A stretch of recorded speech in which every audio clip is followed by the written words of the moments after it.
Naglaunching ngayon ng isang kilalang club sa Quezon City kung saan ginanap ang inaabang comeback ng grupong 727 Click sa launching ng latest music video nito. Nagkaroon kasi ng malaking pagbabago sa last minute ng event kung saan biglang nagdesisyong maningil ng entrance fee ang management ng club sa mga nagpunta na ikinagulat nila dahil sa naon ng poster ng grupo ay free admission ng event para sa lahat. Marami tuloy sa mga nagpunta ang hindi na nakapasok dahil dito. Lalo pa ngang nag-ainitan dahil ayon sa ibang nakasaksi ay may ilang hindi artist raw ang naging artist bigla at ang mga totoong artist tuloy ay nakapila sa labas. Naglabas naman ng statement si Lexus at ang grupo niya na humihingi ng pasensya sa mga nakaranas ng hindi maganda sa kanilang event at nangako hindi na maulit ito sa mga paparating nilang event sa hinaharap. Nagkomento rin ng MC na si Aklas sa naging karanasan niya sa parehong club kung saan siningilin siya ng entrance fee kahit nakasama siya sa lineup ng event. Naglabas rin ng statement ang club at humingi ng paumanhin sa nangyari. Bilang aksyon umano nila sa insidente ay tinanggal na raw nila ang mga taong involved dahil sa kawalan daw ng professionalism ng mga ito. Ngunit hindi pala ito ang unang pagkakataon na nagkaroon ng aberya sa nasabing club sa isang branch nito dahil sa isang live ng Australia-based rapper na si NRI, ikinuwento niya rin ang hindi magandang experience niya nang imbitahan rin siya ng promoter ng club para mag-perform dito noong nakaraang buwan. Bago pa raw ang event ay nagagulatan pa na kailangan daw niyang magbayad ng 10,000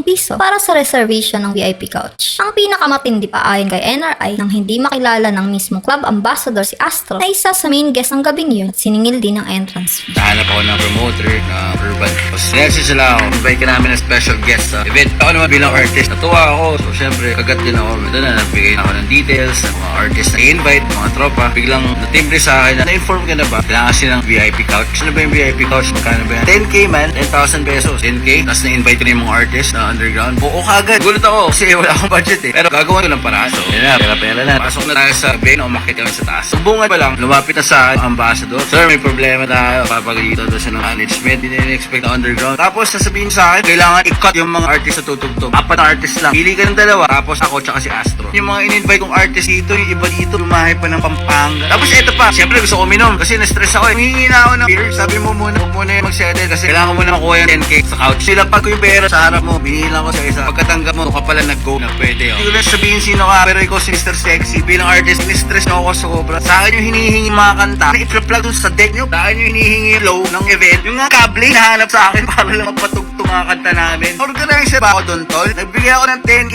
Tapos ako i-harass yung gano'n. Si Astro, bumalik, kasama niya si Jeff Grecia. Si main artist eh. Tapos pagbabayarin ng entrance fee, tutugtog siya ng walang TF kasi suporta siya ng buo sa akin. Tapos sisingin ng entrance. Tapos si Mr. Sexy, nasa harap ko. Sabi ko, sir, artist to si Astro. Papasukin mo to. Tapos sabi niya sa akin, paano si Astro yan? Eh, may Astro na pumasok doon. Ang tingin na kami Astro. Hindi ka pa nakikinig sa akin. Ayun si Astro. Yun na nga, bumabaan si Astro. Siyempre kami, tutugtog pa ba kami ng ganito na ang daming hassle. Bumabaan na kami. Tinimbrihan namin, tol. Ganito yung nangyari. Hindi naman natin may enjoy ito eh. Tara, uwi na tayo. Lahat ng artist bumaba. Lahat yan, tol, tutugtog ng walang TF. Tapos ganun yung commentary na ito doon. Gusto ko lang papalahan mga artist sa kagaya ko na mag-ingat po tayo dahil hindi lang ito nangyayari sa mga sikat na artist. Kahit wala pa tayong nararating, dinuduro na tayo